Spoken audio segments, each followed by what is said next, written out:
So under week 8, we have a group assignment this week. There's no lecture. I'm going to record the instructions and post that video in case you need to look back at it if you're working on it after the meeting today. Inside the group assignment, you'll find 4 files. And I'm going to go over all of those with you. So last week we covered electrical drawing sets. So this is one of the files in there. So we have electrical drawings. So this is the phase A electrical panel, a short single line power distribution for a control panel, and then PLC cards with a bunch of I/O. We also have an I/O list provided. For the purposes of this assignment, the I/O list is the correct document. I'll get into why that's important in a minute.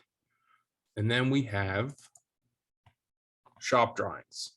So last week we covered electrical drawings. The next most important piece when you are reviewing or designing any sort of automation equipment, assembly lines, is making sure that the parts are going to work, the parts are the correct parts.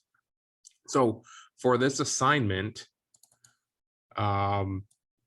we are working for an engineering firm who is managing the contract for the client, which is the region of Cantor, which is the client we've been working with for a number of drawing reviews, I/O updates.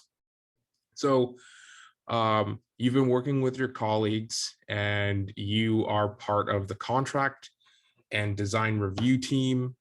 You have CAD drawings that have been supplied to you by your CAD team, but you need to review them to make sure that the drawings line up with the I/O lists. You need to make sure that the parts in the drawings line up with the parts in the I/O list. But then you also need to review the shop drawings that have been submitted by the electrical contractor. So this project, this control panel that your engineering team, your team has designed, has been drawn up in the electrical drawings to be built by a panel shop. Now the panel shop has looked through the drawings you've supplied them, and they have picked a number of parts. So we have a wall mount enclosure. So in the world of water and wastewater and food and bev, any of these projects, when you buy an assembly line, when you buy a control panel, the electrical contractor who's going to do the work will send you these spec sheets. Now, if you've ever purchased equipment, you've looked up spec sheets online. These are the same sheets. Sometimes they're a little easier to locate than others, but they typically go through and list all of the details of the specific parts. So we have fuses. For the spec submittals, contractors will then highlight in some way the parts that they're planning on supplying to you for your project. As the contract reviewer, it is our job to go through and make sure that the parts that the contractor has selected will work for our design. Sometimes they pick them based on the cheapest unit. Sometimes they just highlight the wrong unit. Looking through these spec sheets, you'll see parts. This is a fuse. So this is a fuse holder. This is the fuse right here. We have, based on these catalog numbers, it looks like they've selected a 12 amp fuse. So we need to make sure that when we have spec'd and they're following the specification of all the fusing inside of our equipment. Here, I don't see a single 12 amp fuse. So there would be an issue. So when you find an issue, whether it's an issue in the CAD drawings that need to be updated and sent back to your CAD team, or it's an issue with the shop drawing submittal, we need to do what's called redlining. So redlining is exactly what it sounds like, is you will use your PDF editor of choice. Right now I'm using Adobe Acrobat, and under the review or even the comment section, we can scratch out 12 and draw an arrow and put in a comment that says,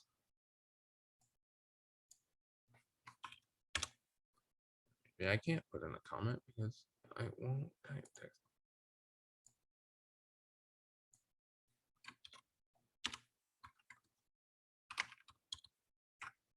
"15 amp fuses as per electrical design." And that comment is done.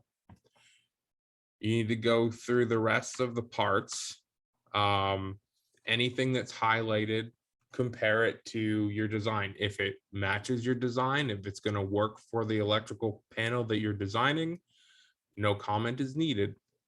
We've got a spec sheet for transformer. It's specifying primary voltage of 600 volts or 575, a secondary of 120 volts. If you go to your drawings, make sure that your incoming voltage matches the primary and the required secondary voltage matches what we need. This is a panel mounted circuit breaker. It goes through all the specifications of that circuit breaker.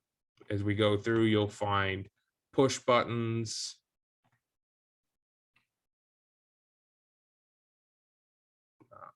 motor contactors, receptacles. We need to make sure that everything matches and will work for our design. They've specified here a DIN rail mounted 5 amp single receptacle complete with a circuit breaker. If we go back over to our electrical drawings,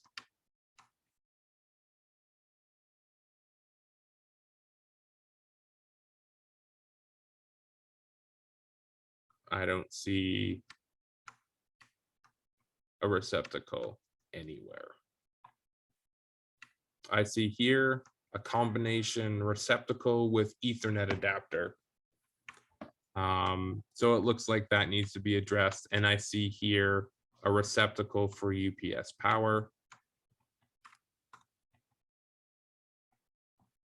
There's no bill of materials. For the electrical drawings, we need to go through and make sure things like everything's spelled correctly. I've noticed here that there is an O after 15 amp. Cross that out and flag it with a comment.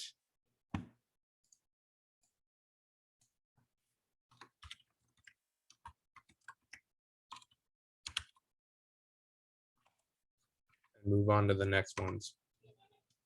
For our comments, we need to be very direct to the CAD team and direct to the electrical contractor. Don't use the first person narrative. Don't say things like Ryan thinks you should change it to this part. Be very direct the CAD and be very courteous. You don't need to tell people they've done something incorrectly. This is, or berate them. Short, concise comments and red lines to get the next revision of the drawings out, so that the project can move on. Make sure you check all of the cards match. Here's an example. We have in this drawing, we have a 1756 IB16. Well, if we go over to the IO list for, what slot was that? Slot 5. We'll see that slot 5, well, slot 5 is an AI card. So there's a problem there. We're not lining up with what our IO list says. Oh, this is an input card, but you can see here that these are IA16 cards, not IB16 cards, which are in the drawings. So you'd have to make a note about that. And this digital output card is an OB16I. Well, the IO list is an OB16I, so everything, it looks like it lines up there, but make sure that the IO lines up. There are numerous errors. Try to find as many as you can, mark them down, and put a comment beside them. Are there any questions? Hey, Ryan, just a quick question about those drawings. Can we assume that the wiring is correct or? Nope. Okay. The IO list is the only thing you know is perfect. Okay. So again, you're working in groups. So I've tried to pair each group up with electrician, like just I tried to even out the distribution of people who have a bunch of industry experience reading drawings. So work together for this. Each person in the group will take responsibility for submitting one of the marked up files. So if it's, so just pick one, whether you're sending in there's only 2 files to mark up. So you know what? Pick one person to submit for all 3 of you. I think that'll be the easiest way. Have one person working on a master document. Don't do what this was saying. Each person will take responsibility for submitting one of the marked up files. Just have one person submit everything from your group. You can pick whoever that is. And then everybody will receive the mark accordingly to your group submission. Yeah, sorry. I just heard my food arrive for dinner and my brain went blank. So yeah, so we're going to be, this will help you use the skills for identifying electrical symbols, describing and understanding the purpose of the devices inside the panels, how to look at their individual specification sheets, understanding the different information pieces that can be hiding in some of these spec sheets, and when things may be wrong, where to locate the proper parts. All of the spec sheets that you do need, if there are modifications or additional parts, should be in this package. So you shouldn't have to go and download spec sheets for other parts on the internet. So you don't need to pull from a whole bunch of different locations for this. Everything in the files should be there for you. The Allen Bradley stuff, again, the stuff that's been highlighted by the contractor is what they're proposing. Make sure it matches what's in the drawings, and make sure what's in the drawings matches the IO list.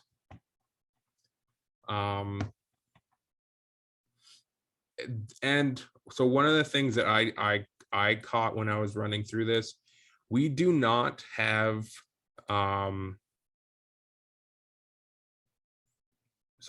we do not have a panel layout. So we don't have a physical size of the panel. One of the big things, if you are a panel shop, is making sure all the parts are going to fit inside the panel. That is an arduous task and is not in scope for this group project. So make sure that there is a panel, but by all means, do not try to measure and get an idea of all of these pieces if they're going to fit inside of that electrical panel. That is not something we're going to deal with today.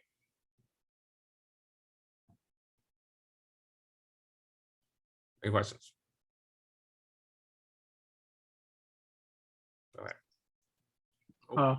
Hey Ryan, sorry, quick question. So if there are a total of 3 people in the group, so one would basically do the markup on the layout on the drawings, one would do the markup on the specs or the type of parts that are being used, and then the third person would be responsible to just summarize both and put it in one sheet. So that's why I'm so instead of having somebody, this was designed to work in pairs, and I've not broke you out into pairs. I've broke you out into groups of 3. So I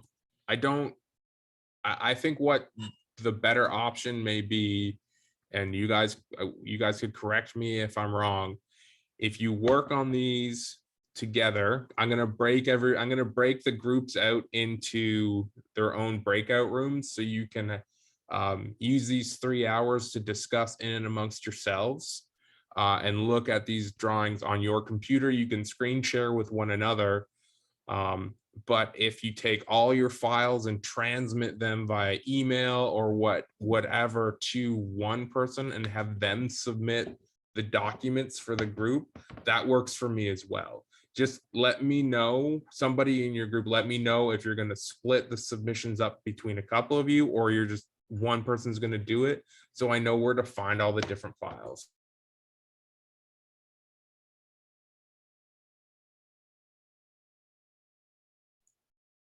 Does that make sense? Yeah. Yeah, so I think just have to try and figure out how we can split this amongst 3 people, I guess.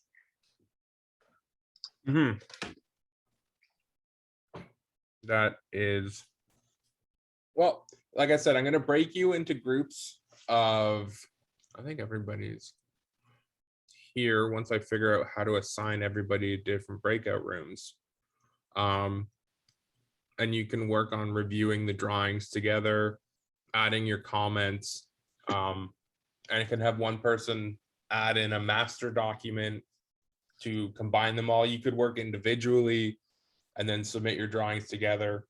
In an engineering office, typically what would happen is 2 people might review the drawings individually, and then they'll have a meeting to combine their notes together for a submission to a sub-consultant or wherever. This has been designed to kind of mimic how this is done, at least in an engineering automation environment, engineering automation engineering office.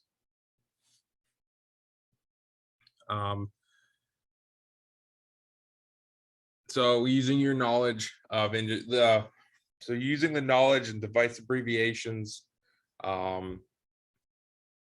to help find these mistakes, understand the IO list, the electrical portion of the drawing set, identify when the selected devices are not shown in the shop drawing. So make sure that everything in the drawings is being spec'd. If there's something missing, point out that they're missing. The power supply. For example, I don't know if they're missing the power supply, but if they are, that's a problem. Check your spelling. Again, a group assignment, so all the submitted work must be done in the assigned group. Prepared independently from other groups. Discuss your errors. There is a D2L section that you guys can discuss in, or you can do teams, or you can do it in these chats. You can manage how to communicate with one another as you will. If you need assistance figuring out the D2L stuff, let me know.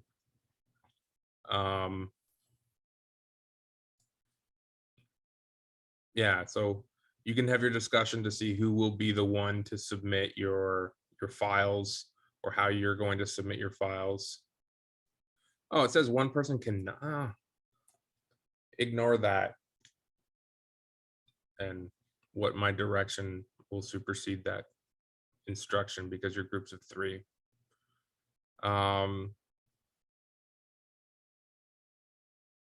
So the electrical drawings are, the idea is to submit them free of errors. If you submit drawings with errors, you will get product back with those errors in it typically. Remember to identify issues and not make suggested solutions. So we don't want to say, if the example here is if a motor was specified to have the wrong horsepower, you don't suggest the correct horsepower. Our job is contract administration, making sure that what we've asked for is supplied. Don't say, I believe you need to have X horsepower pump, because that would bring additional liability to our engineering office that we are not being paid for. Be formal, be polite, be succinct in your comments, and avoid using personal pronouns as you, I, or we.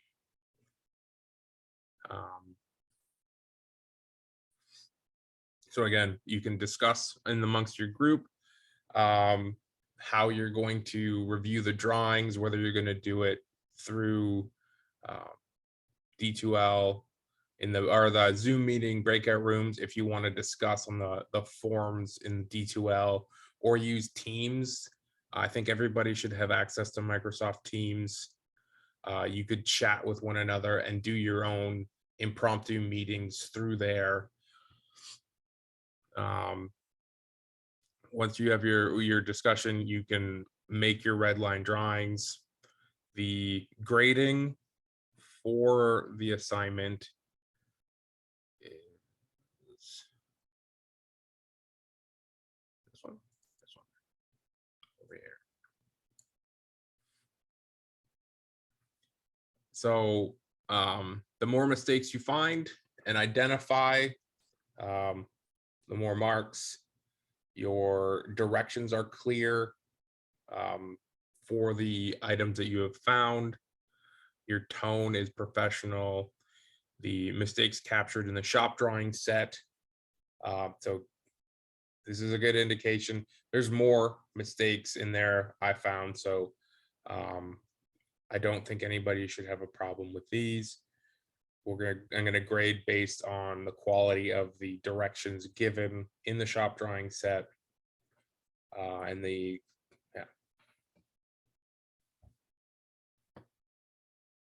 any questions?